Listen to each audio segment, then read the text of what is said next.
beginnings and the planning stages of this trip, I had the wrong mindset.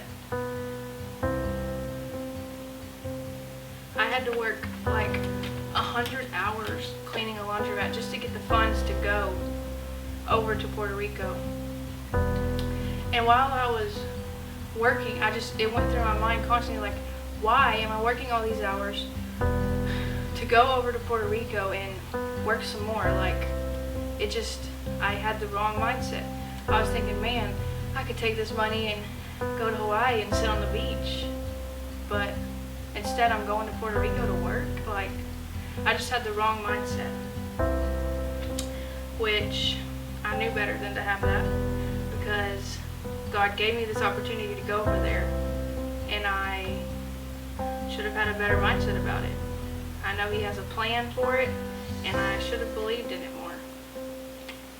So we get over to Puerto Rico, and I'm informed that we're going to be putting on a vacation Bible school for kids. And I'm like, God, why would you send me all the way to Puerto Rico and then just surround me by kids? Like, anybody that knows me knows I'm always with kids all the time. So I'm like, God, why am I going all the way over here and I'm just going to be working with kids? Like, I could go visit people, go paint a house, go mow a yard, go do something. Like, God, why? Which, once again, I'm not sure why I was doubting His plan. I know He had a plan, and I should have believed in it. I should have had a different attitude. So, on top of all that, I get there, I get to the Vacation Bible School, and we start working with the kids, and none of them speak English. 99% of them spoke Spanish, and I'm like, once again, I'm like, God, why? You send me over here, you surround me with the kids, and I can't even communicate with them. Like, I don't understand. Why? You gave me this opportunity to come here, and I can't even communicate with these kids. Like, I didn't understand. Well, there's this one kid at Vacation Bible School, and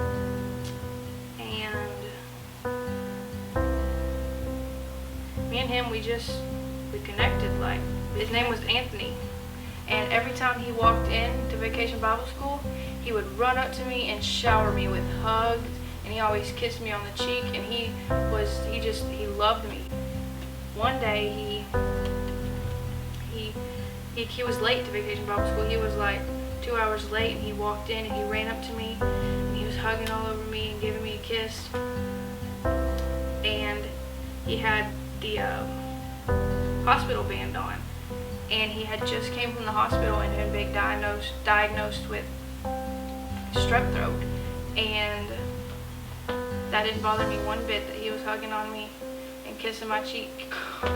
I just welcomed him with open arms.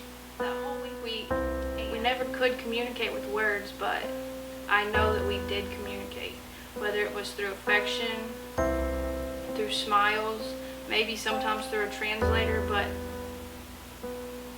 he touched my heart that week, and I'm just so thankful for him. Reflecting back now, I'm just so humbled and grateful that I got the opportunity to go down to Puerto Rico. And I'm also ashamed that I would ever question God's plans for me. I got down there and I never worked 1 minute down there. God worked in mighty ways down there. We may not have been able to communicate with the children, but we did communicate, whether it was through hand gestures, broken English, affection, sometimes a translator. He was there, and He made His presence known. God did. And I know those kids were shown His love. I fell in love with every single kid that was surrounding me, and He renewed my passion for kids. Before I went, I felt like my passion for kids was not as strong as it used to be, but coming back, I have a renewed passion and love to just help kids and love on kids. And I'm very grateful for that opportunity, and I'm thankful that God's plan is always the best plan.